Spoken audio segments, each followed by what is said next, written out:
Good morning, everyone. Hi, my name is Rod Brown. I'm excited about being here.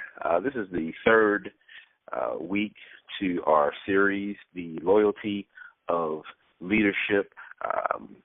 The call today is sponsored by ShareNote.com, which is a web-based system designed specifically for the it's an electronic health record system, designed specifically for the behavioral health care industry.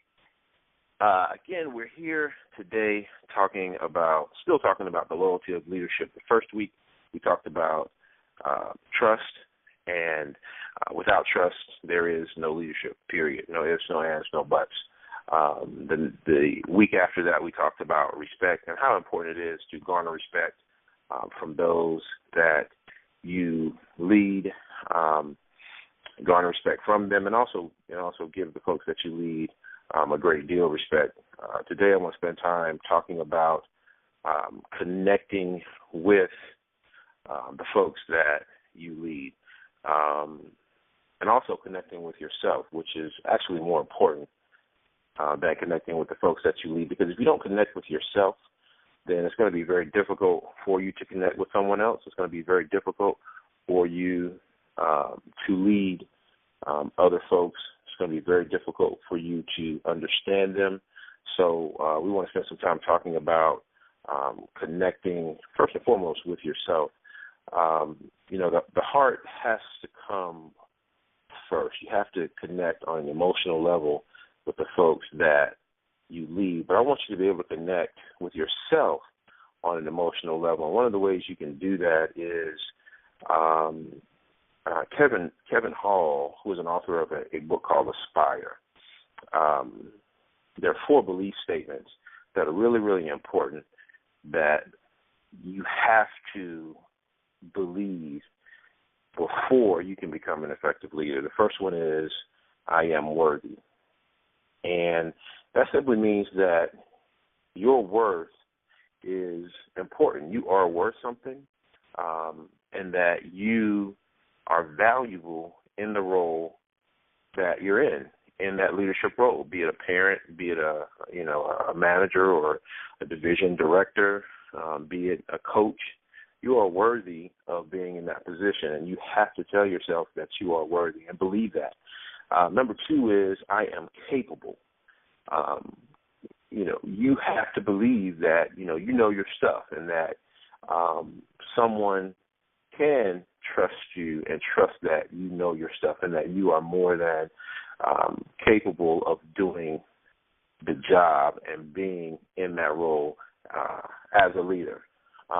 Third, that you are deserving, that you deserve to be a leader. You deserve to be in the role that you're in. You deserve to be that division head. You deserve to be the coach. And you're not there by happenstance.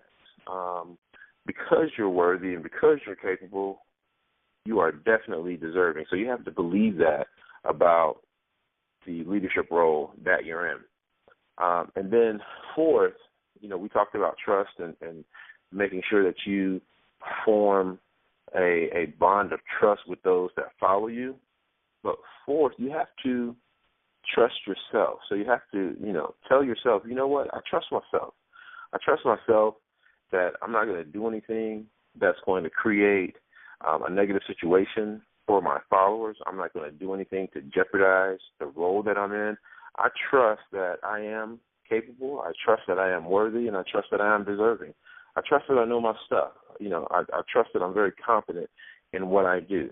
So know that you're worthy, know that you're capable, know that you're deserving, and know that you can trust yourself. And once you have a surety of those things, then you'll be in a better position to, connect with those that follow you. What do I mean when I say connect with those that follow you? I recently had a conversation with a young man he's a physician, and he went to a conference, and he actually went to a conference about leadership and being a leader. As a physician, most physicians aren't trained to be leaders. They aren't trained to be entrepreneurs. They're trained to be doctors. And so it was definitely a good time spent for him. But he's actually not technically in a leadership role, but he said he worked with people who he doesn't really like. And so my question to him was, how do you know you don't like them? Have you tried to connect with them? Have you pushed your ego to the side and said, let me figure out a way to try to connect with these people to see if there's something in common before I just dismiss them and say I quote unquote don't like them.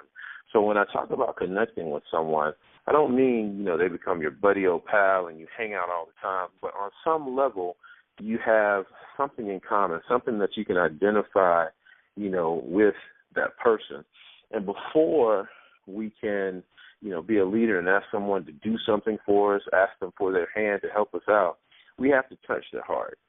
And the way to do that is simply by finding out something that you guys may have in common, talking, having an understanding about what's important to them, knowing, what sports their children play, knowing, what church they go to, knowing just something about the individual, that their favorite color is purple, knowing something about their favorite sports team, but being able to have a conversation with that individual on some other level, some personal level, outside of, the goals and the objective of the organization that you lead.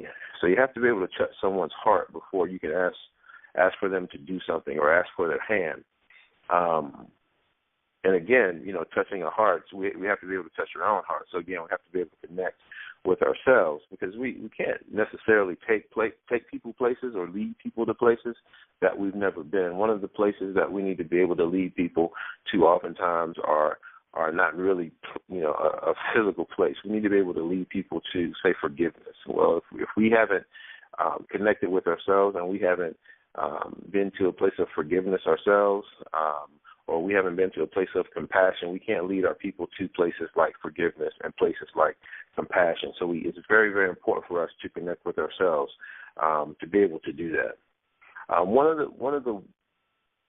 of the things that's very important as well is knowing areas that you're gifted in, because the areas that you're gifted in, that's the easiest place to be able to help someone when it comes to connecting with that person, when it comes to building respect with that person, and when it comes to also building trust. So in your area of giftedness, it may be someone else may be lacking, and that's where you can easily, be able to help that person. So know what your giftedness is, or basically know what your purpose is. One of the ways to identify the areas that you're gifted in, where you can be very, very beneficial to someone, is to list your greatest successes. Write down all the things that you feel like you've done really, really well, or list all of the successes that you've had.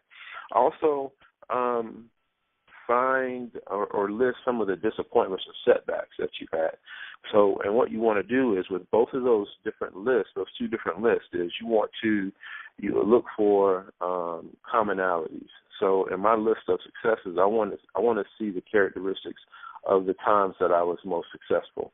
And what that's going to do is it's going to kind of plot a DNA for me relative to what might be my purpose, because I'm going to see some similarities when I was successful, when I did really, really well. The exact same thing with the disappointments. You're going to see it's going to kind of create you're going to see characteristics, or it's going to create a DNA of disappointments or setbacks, and that will help you kind of avoid those things in the future.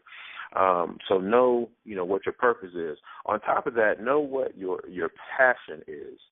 And people are oftentimes, I've heard folks say, well, you're passionate something. You're passionate with something because you'll do it without, being paid. And not necessarily you'll do it without being paid, because of course we want to be compensated some way for, the things that we are involved in. But let's say you are getting paid for it and the money stops. Do you stop? Is it something that, still pulls at your heartstring when it comes to, being passionate about it? And the other thing I tell people oftentimes is, that you're passionate about something, or that you might be walking in your purpose when it brings you joy. So I'll ask you, what brings you the most joy? What makes you the happiest? What pulls from, or pulls at your heartstrings, or creates the most emotion with you when it comes to being happy, or even what makes you cry? and not necessarily a bad cry, but a happy cry. What pulls or tugs at your emotions, and that's where probably your passion lies. So ultimately, we want to get to a place where our purpose is fueled by our passion, and we have a plan lined out for our purpose and our passion. So where we have our purpose that's fueled by our passion, and all of that is garnered or directed by a plan. And that's ultimately where we want to be. So again, connecting with yourself is very, very important, and also connecting with the individuals that you lead are very, very important. Just a couple other things really quickly. Make sure that you communicate openly and with sincerity. Transparency is very, very important. As a financial advisor back in another lifetime, one of the things I used to always say is I never want my clients to ever say to me, you didn't tell me that, or I didn't know that. So it's very, very important that you communicate with openness, sincerity, and transparency. And again, know your followers, know the people that you're leading. And the way you know them is you ask questions about them. You know the things that are very, very important to them, and go to where they are. As simple as if you're in an office, eat lunch with the folks that you lead, because you need to know where go to where they are. Don't expect them to come to you all the time. So eat lunch where they eat lunch. Go to the places that they go to socialize. Just be where they are and focus on them and not you. You want to have the best conversation with someone, ask a question about them and be quiet. And when they're done, ask another question about them and be quiet. And then ask another question about them and be quiet. And I promise you, they will think they had the best conversation when it's all said and done. So focus on the folks that you're leading and not so much yourself. And I promise you, you will improve your overall connection with those individuals that you lead. Time is up again. Time flies when we're having fun. Again, we're sponsored by ShareNote.com, which is an electronic health record system for the behavioral health care industry. We want to thank you for joining the call. And again, we're still on our series, The Loyalty of Leadership, or Leadership Loyalty. Depends on who you ask. And we're going to continue on that. It's very, very important that we create loyalty with those that we lead. And so we're going to continue on with that series again next week. Thanks for joining. I send you blessings. Have a wonderful day.